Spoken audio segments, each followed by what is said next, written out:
I would like us to poke around a little bit in what is, I think, the residual of what used to be an enormous lack of self-esteem, of self or adoration, and is now really small, but still there. And I just feel that it's getting in the way. I mean, it's like historical, but I know that I've seen it diminish. I've seen myself coming from a place of real adoration for myself and feeling that and knowing that and being connected to Source. But there's a place where I get stuck. It's like when you started out this morning, you were talking about going for a walk, putting myself first, and that's what I don't seem to be able to take care of some of the things about myself physically. You know, I mean, I'm so strong and I'm so healthy and I'm so joyous most of the time. But there's this little piece left where it can just stop me in my tracks. We do want you to put yourself first in the sense that your only perspective is through the eyes of self. And so as you find thoughts that feel good to self, now you're connected to your source, and now you have plenty of resources that you can flood to whatever is your object of attention. But we see a lot of people who are joyously helping others, and it seems overtly putting others first, and in doing so, they are having great satisfaction and joy in the process of it. In other words, a mother who tends to her child is certainly putting her child in the position that you would call first, but she is getting enormous satisfaction from it because she is fulfilling something that she's intended for a very long time. So there's no discord in that. The discord comes in doing something for someone and resenting doing it. In other words, you are putting yourself first when you are serving others and joyful in the serving. The discord comes when you are feeling that your resources are limited and there's not enough of you to go around, and so you are doing it out of obligation rather than out of wanting to do it. So let's call it allowing and resisting rather than doing for others or doing for myself. Allowing or resisting. So I can do for myself and allow the energy to flow, or I can do for others and allow the energy to flow. Or I can do for myself and not allow the energy to flow, or I can do for others and not allow the energy to flow. But it's not the action, it's not the function of what I'm doing, it's the function of how I'm feeling while I'm doing it, you see. So, as we've been talking about these different emotional set points, we can feel, as you said in your very clear words, that you have come a long way. In other words, you can feel that you have been coming more and more into self-appreciation, especially recently, but over time.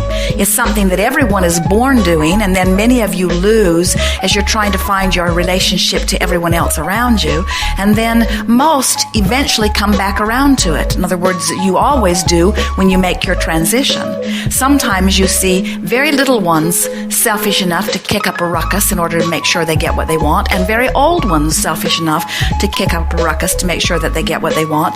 But in neither of those cases is there alignment in the way we mean it. In other words, we don't want you to think that you have to kick up a ruckus in order to demand something from someone else. We want you to understand that the entire universe is ready to comply with you. You just have to find the balance that lets the universe comply.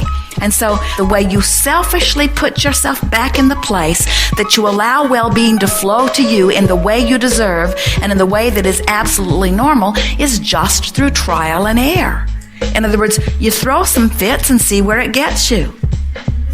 And you soften and appreciate and see where that gets you. In other words, it truly is person by person, subject by subject, just feeling your way until you feel it click into place. It really, really is that. So we can't give you one process or even one way of approaching this, because there are lots of different subjects in your experience that might require a little different response from you, because on some subjects, your vibration on the emotional scale is way up here in appreciation. On other subjects, it's over here in fear. In some subjects, it's over here in a feeling of overwhelmment. In some subjects, it's all the way up here in ecstasy and joy and satisfaction. And so there's no one way. You just got to pick a subject and then talk about it with one thing in mind as you've got your ear to the ground. how can I approach this subject, which must be important to me because it keeps coming up, in a way that feels increasingly better? So pick a subject that you would like to move energy on, and let's do it. Well, I'm amazed that you brought up because I don't remember mentioning helping or being in service to anything and feeling resentment, and yet you went right to that. So, well, it's pretty obvious in your vibration. Okay, then I'll do that. I have a 92-year-old mother that lived with me for 14 years, and I finally became healthy enough that I was willing to put her in an assisted living facility and let that go. And I'm still in the process of going out and seeing her on a regular basis once a week, whereas my brother doesn't deal with her at all. And I've managed to get over any resentment that I did feel about his. Yes, we don't feel resentment from you about her or about him, but we do feel guilt.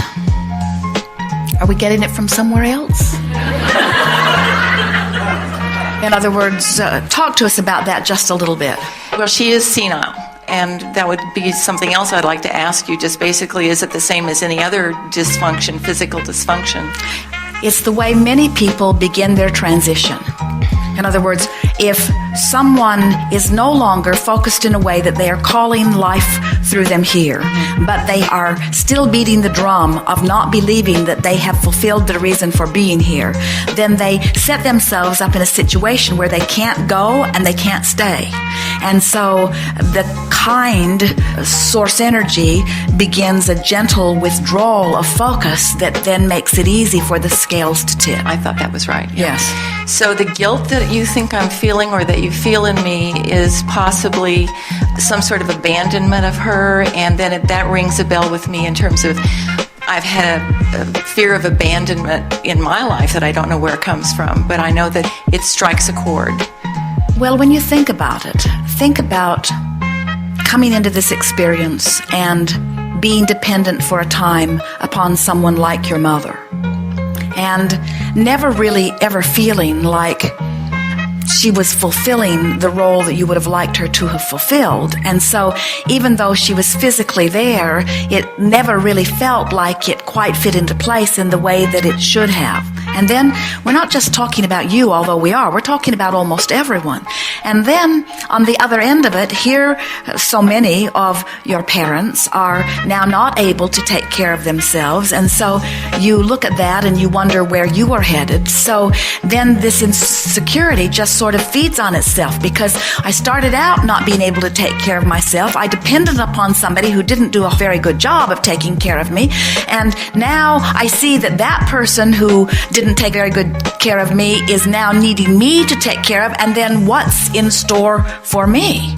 In other words, you just can't focus. You can't go there every week and see all of those people that are not able to take care of themselves without it activating within yourself some worry about where you are headed. And what we want you to feel is that the universe will provide anything and everything that you want. And when you say, my mother was my sole provider, which was truly not true, in other words, wholly not true, not even close to being true, just as you were not her provider and are not. In other words, there are so many resources. This universe will accommodate all of you in delightful and effective ways. You just have to let yourself off the hook as being one who must find a provider. In other words, here is what we are saying. You're wanting to see universal forces. Call it God, call it inner being, call it universal forces, call it source energy, call it this energy stream of well-being, call it whatever resonates well with you when you name it.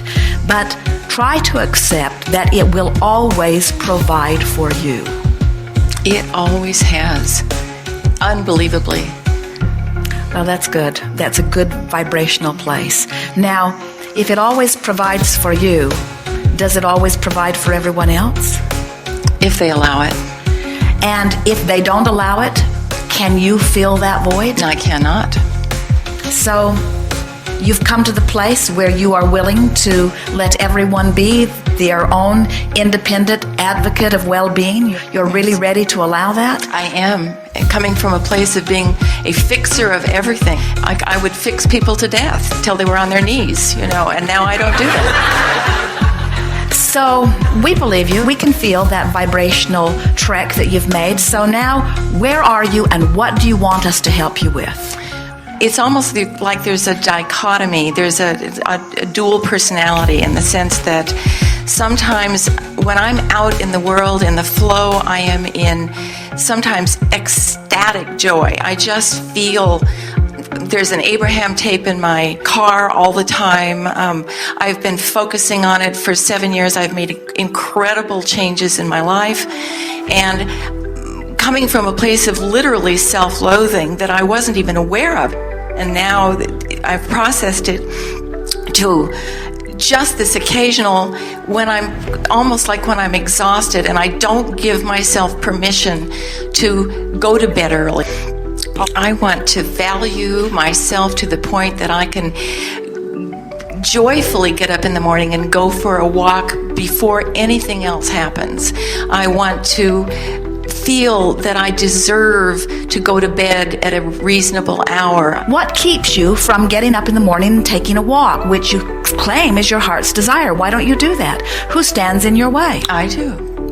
Because it is frivolous, because it is irresponsible, because there are more important things to be done? Exactly, and the biggest whine that I have, up until a month ago when the last tape came out, which was the first time I'd heard you talk about enjoying everything that you do and not being in overwhelmment, was, it was like reverse. I hit the tape, reverse, forward, reverse, so many times until it finally sank in that if I took pleasure in whatever I did and just turned over and let go the rest, I finally am moving out of that overwhelmment. And this feels like the last little piece of it. If I can now just move into a place where I love myself so much, really, truly love myself so much, that I can get up and not worry about taking Well, there are a lot of ways of going about that, and we want to guide you to that. But how about this? This is a different tact. How about everything that I think that I need to do is all in order to propel me to some place that when I get there, I think I will be happier. So everything that I am doing, no matter what it is, all of my lists of right and wrongs are all about me getting to a manifestation that I believe then I will be happier. So why don't I take a shortcut and just go get happy? Exactly.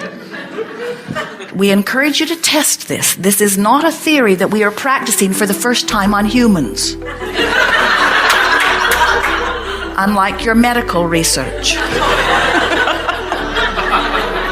This is the way the universe operates. In other words, everything about law of attraction and this inclusion-based universe is about this. And the happier you are, the more you allow all of the things that you've been saying you want. Mm-hmm. So we have an assignment for you. We want you to please you first. And we want you to tell everyone else to take a flying leap.